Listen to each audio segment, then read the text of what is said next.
I've never been a big fan of the Google Pixel series, except for the first one. It has a beautiful design, headphone port, great camera, simple software. But even so, it was definitely overpriced and lacked many features one expected to have from other manufacturers. The sole reason I'm now holding this, well, I got it for dirt cheap and my interest was there. And how glad I am to actually have given it a shot. If anything, the Google Pixel 2 has shown me why so many reviewers and to some extent customers love these Pixel phones and that they clearly have a spot in the Android marketplace. Hi, my name is Mona and I've been using this device now for a month and I wanted to share my thoughts on it. The one thing that unites all Pixel phones in their fame is the camera, and I'm happy to report that the Pixel 2 can still take some absolutely incredible looking images. But it's also hit and miss. Not every photo comes out perfectly, some look not better than average. Obviously, this depends on the subject and framing of the shot, but when other images look like this or that, I'm just a little disappointed if other times they come out bland. But most photos look really great or simply jaw-dropping. This is especially an achievement considering this device is from 2017. Although I'm pretty sure the camera got better with every Android update. The thing that surprised me the most is the zoom capability. Normally, when a phone from this time has a 2x button, I expect either bad digital zoom or a much worse looking zoom lens. Not here. Here I'm impressed. The picture retains the quality and it feels like it was a really great optical zoom. I used it for some macro photography on plants and it works wonders. Google's advanced and long-trained image processing is simply amazing. Sadly, and this is a big bummer for me, the Google Pixel 2 has no manual mode. Not only would it allow for much better control with macro photography, it also gives everyone a toolset to really make a picture yours. And it's not that manual modes are a rarity on the market. It feels more that Google knows the camera usually performs best in automatic mode, so they don't include manual controls so as not to confuse anyone. Video capturing is fine, nothing more. It's perfectly splendid for capturing memories and that's it. I recorded this clip in 4K 30, but beware the 64GB of non-expandable storage. Another hallmark of Google's phones is their software. And yeah, I think I get it now. I never quite understood the appeal of a stripped down to the basics version of Android, a pure, simple one. Sure, you're not losing any of the features that make Android, but especially at a time where OnePlus, Samsung, Xiaomi, and others offer feature-rich and well-performing software, the love for stock Android seemed incomprehensible. From what I can tell now, it's the speed, reliability, seamlessness, and timely feature and software updates that drive people towards Pixel devices. Plus, a set of exclusives which turn this into a less stock and more Google version of Android, such as Now Playing or Call Screen in the US. So, performance is stellar. Animations look smooth AF, RAM management is top notch. Everything feels pretty much instant and there are seldom any pauses or loading times. Only processing images takes a bit longer sometimes, but this isn't stopping you from taking X pictures in a row since it will process in the background.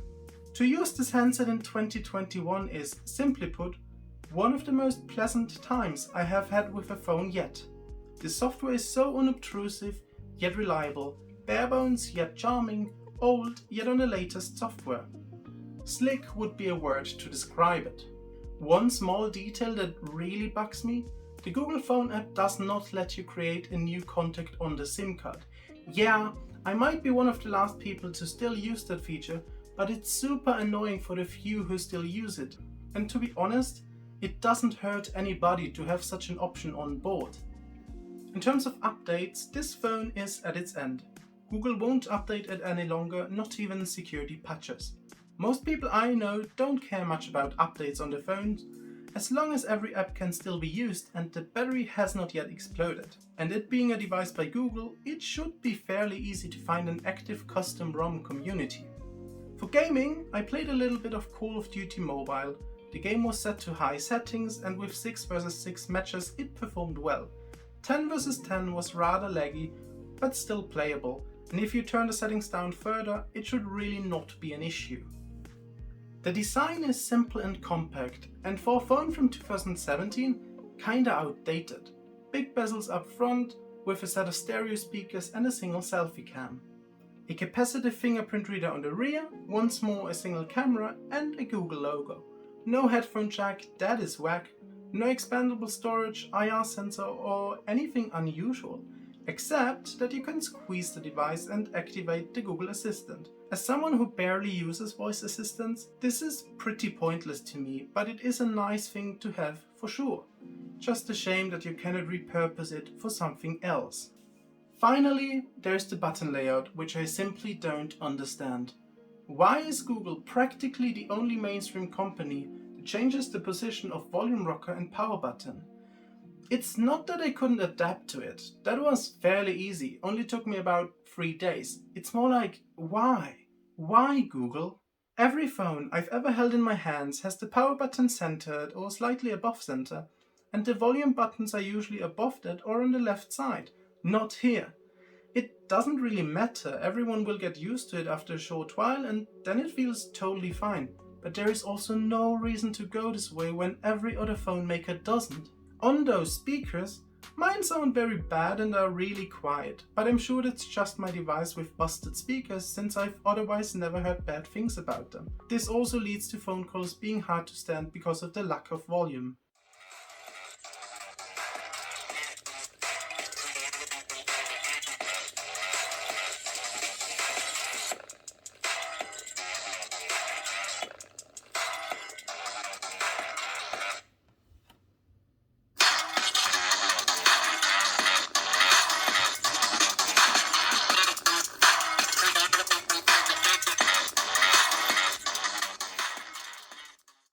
The display is a very simple Full HD AMOLED display made by Samsung and has none of the issues the Pixel 2 XL suffered from. It gets reasonably bright, has the typical rich colors and true blacks from OLED technology. It also has a 16:9 aspect ratio and no interruptions like a cutout selfie cam. And I'm amazed how small you can make system text on here if you changed it in the settings.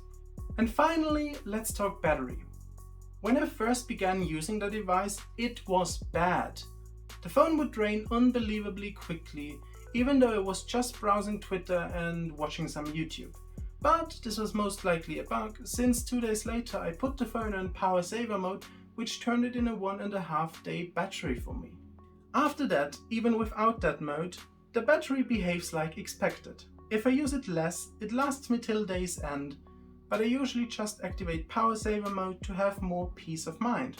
Luckily, this doesn't have any impact on how the phone performs or synchronizes. One detail that is really great, the battery standby drain is amazing.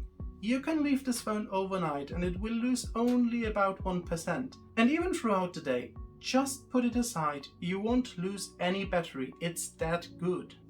To conclude this video, it should be quite obvious that I'm really happy with this device. This is the first time where I can actually recommend a phone to you people. Yes, security concerns are valid, and this will only get worse over time. But this phone is also running Android 11, which is not something many older phones can state, including flagships. With this phone, you get a great camera, a good display, a compact form factor, and great performance. I like it, and I think most people will. With that all being said, thanks for watching.